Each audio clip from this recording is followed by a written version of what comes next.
ललिता देवी अपने दोनों बेटों को सहरा बांध रही थी। तभी संजय के फोन पर उसकी होने वाली दुल्हन रेशमा का वीडियो कॉल आता है।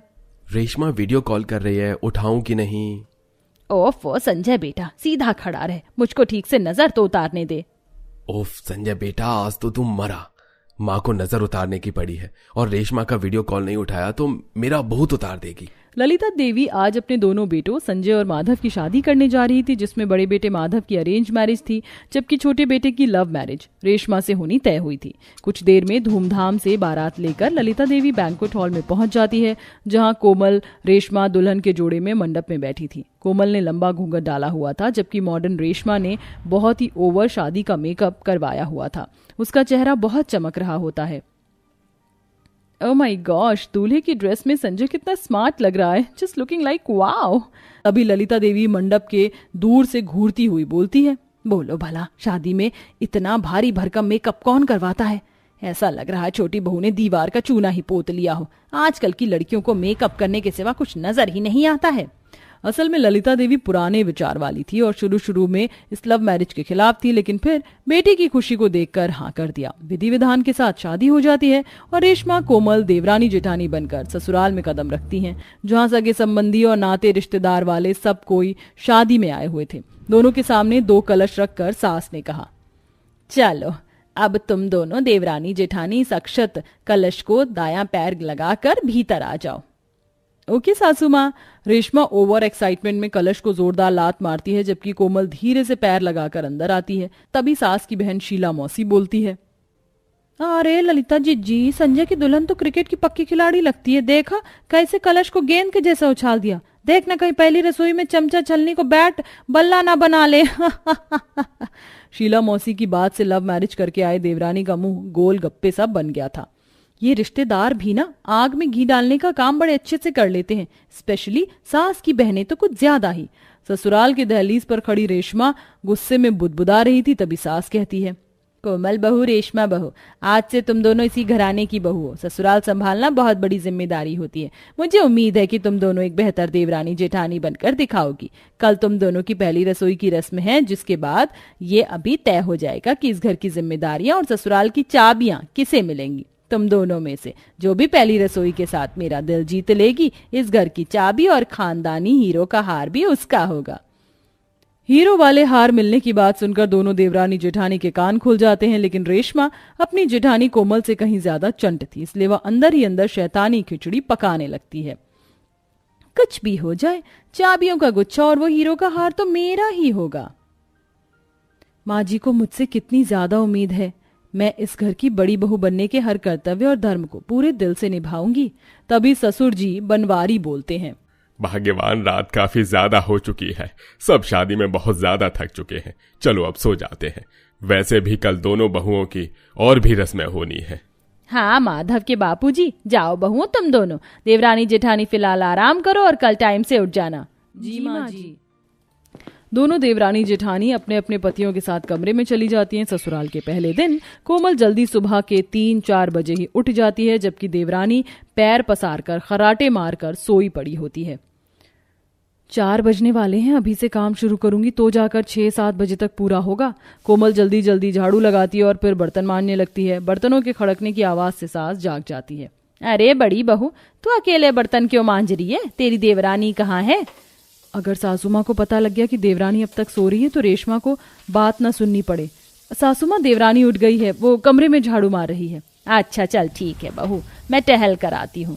इतना सारा काम काज जेठानी अकेले निपटाती है, तब जाकर आलसी देवरानी बार बार अलार्म बंद करने के बाद 7-8 बजे ही मुश्किल से जागती है। रेशमा जल्दी से उठ जाओ, आज तुम्हारी पहली रसोई है। अगर माँ ने तुम्हें इतनी देर तक सोते देख लिया ना तो रिमांड ले लेंगी। क्या है संजय, सोने दो ना। रेशमा उठो, माँ आएगी तो गजब हो जाएगा। क्यों, तुम्हारी माँ क्या मुझे तोप से उड़ा देंगी? तभी एकदम से उसे सास की बात याद आती है और वह जल्दी से उठकर नहा धोकर तैयार हो जाती है और शीशा देखते हुए लालच से कहती है, हाय मेरा हीरो का हार कब मिलेगा मुझे?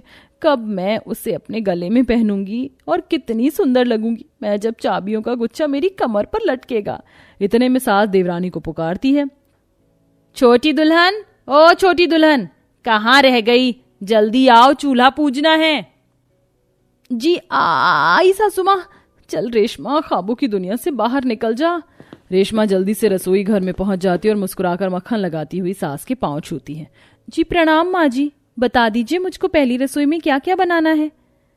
रेशमा बहू, तूने पूजा पाठ कर लिया, मंदिर में दिया जलाया था?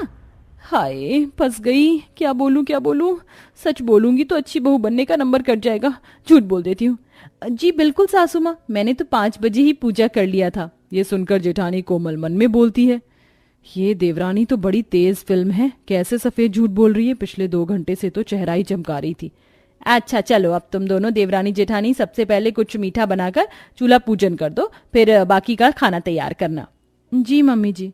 देवरानी फुर्ती से गैस की तरफ बढ़ने लगती है, तभी सास ललिता टोकती है, अरे ओ रेशमा बहू, वहां गैस चूल्हे के पास क्यों जा रही है? खाना इस पर नहीं बनना है। यहाँ नहीं बनना है तो कहाँ बनना है सासू माँ? चलो दोनों मेरे साथ। सास दोनों देवरानी जेठानी को रसोई घर से बाहर आंगन में लेकर आती है, जहां 2 अलग अलग जगह मिट्टी के चूल्हे बने हुए थे और थोड़ी थोड़ी राशन की सामग्री रखी हुई थी। ये रहा चूल्हा, तुम दोनों देवरानी जेठानी को अपनी पहली रसोई का खाना यही बनाना है और इतने ही सामान में बनाना है। ये सुनकर लव मैरिज वाली देवरानी की तो जैसे शक्ल बन जाती है। दोनों अपनी अपनी पहली रसोई का खाना बनाना शुरू कर देती हैं, लेकिन काफी देर तक रेशमा चूल्हा भी नहीं जला पाती। उफ, क्या मुसीबत है, अगर मुझे पता होता कि मुझे ससुराल में मिट्टी के चूल्हे पर खाना बनाना पड़ेगा तो मैं लव मैरिज नहीं करती। पता नहीं सासू माँ का दिल जीतने के लिए कितने पापड़ बेलने पड़ेंगे। काफी जतन के बाद देवरानी का चूल्हा सुलग तो जाता है, तब तक जेठानी सब्जियां बनाकर तैयार कर लेती है। चलो अच्छा है, दम आलू गोभी और शाही पनीर दोनों सब्जी बनकर तैयार हो गई। अब मिठाई के लिए दूध चढ़ा देती हूँ, तब तक पूरियों का आटा मल लेती हूँ। एक तरफ जहाँ अरेंज मैरिज करके आई जेठानी फास्ट खाना बना रही होती है, तो लव मैरिज करके आई देवरानी का हाथ उतना नहीं चल रहा था। अरे नहीं, ऐसे तो मुझे बहुत ज्यादा टाइम लग जाएगा और फिर कहीं मेरी जेठानी बाजी ना मार जाए, फिर चाबी और हार दोनों इसको मिल जाएगा। देवरानी जल्दीबाजी के चक्कर में जली कच्ची पूरी डालकर निकाल लेती है और सब्जी भी हड़बड़ी में बनाती है, जबकि जेठानी सारा खाना पूरे दिल से बनाती है। तभी ननद और उसका बेटा निक्कू देवरानी के बर्तन में से पूरी मांगते हैं। छोटी मामी पूरी दीजिए ना, मुझको भूख लगी है। काफी चिढ़ वाले अंदाज में देवरानी एक पूरी बच्चे को देती है। ये लो, घर बसाने ही भिखारी पहले आ गए, ये बच्चा भी 1 नंबर का भुक्कड़ है। ये लो एक पूरी और, चलो जाओ। नहीं, मुझको दोनों हाथ में पूरी चाहिए, दो। छोटी भाभी, एक और पूरी दे दोगी तो क्या हो जाएगा? क्या हो जाएगा, पूरियां कम पड़ जाएंगी और क्या ननद जी। तभी बड़े प्यार से जेठानी बच्चे को अपने पास बुलाकर पूरी देती है। ये लो बेटा, पूरी खाओ, आखिर ये खाना खाने के लिए ही तो बना है। थोड़ी देर में दोनों अपना अपना खाना टेबल पर लगाती हैं, लेकिन देवरानी के कच्चे पक्के जले हुए पकवान देखकर सब मुंह मोड़ लेते हैं, जबकि जेठानी के अच्छे बढ़िया पकवान देखकर सब उसे ही खाने लगते हैं और रिश्तेदार, जिसमें कि बुआ, फूफा, मौसी, सब खूब तारीफ करते हैं। अरे वाह, बड़ी बहू ने तो क्या कमाल के पकवान बनाए हैं। पूरी एकदम नरम नरम और सब्जी तो एकदम बारात में बनने वाली सब्जी जैसी बनी है। हाँ, और मिठाई भी 1 नंबर बनाई है। इस घर की जिम्मेदारी कोई अच्छे से निभा सकता है तो तुम्हारी बड़ी बहू है ललिता भाभी, चाबी तो इसी को मिलनी चाहिए। यह सुनकर देवरानी चिढ़ पड़ती है और बोलती है, क्यों बुआ जी, मैंने भी तो इतनी मेहनत से पकवान बनाए हैं, लेकिन आप लोग सारा क्रेडिट मेरी जेठानी को दे रहे हैं, क्योंकि उसकी अरेंज मैरिज है और मैं लव मैरिज करके आई हूँ, इसीलिए ना। बिल्कुल नहीं छोटी बहू, बात अरेंज मैरिज या लव मैरिज की नहीं है, बल्कि परिवार को साथ लेकर चलने की है और एक अच्छी गृहिणी बनने की है। एक बहू केवल घर की बहू नहीं बल्कि गृहिणी भी होती है, जिसमें सब्र संतोष होना भी बहुत जरूरी होता है, जो कि तुम में बिल्कुल भी नहीं है। तुमने ससुराल के पहले दिन में भी बहू होने के धर्म को अच्छे से नहीं निभाया। सबसे पहले तुम देर से उठी, तुमने पूजा पाठ भी नहीं किया, झूठ बोला और पहली रसोई के पकवान बनाते वक्त भी तुम्हारे परिवार की खुशियों से ज्यादा हीरो के हार की लालच था, इसलिए तुमने जले पकवान बना दिए, जबकि तुम्हारी जेठानी ने परिवार की खुशियों का ख्याल पहले किया। इसीलिए सही मायने में वही इन जिम्मेदारियों की हकदार है। ये कहते हुए सास चाबी और हीरो का हार पहले रसोई के बदले में जेठानी को नेग में दे देती है और चाहकर भी रेशमा कुछ नहीं बोल पाती। आशा करते हैं आपको ये कहानी पसंद आई होगी। वैसे आपके हिसाब से लव मैरिज बेस्ट है या अरेंज मैरिज? कमेंट में जरूर बताएं।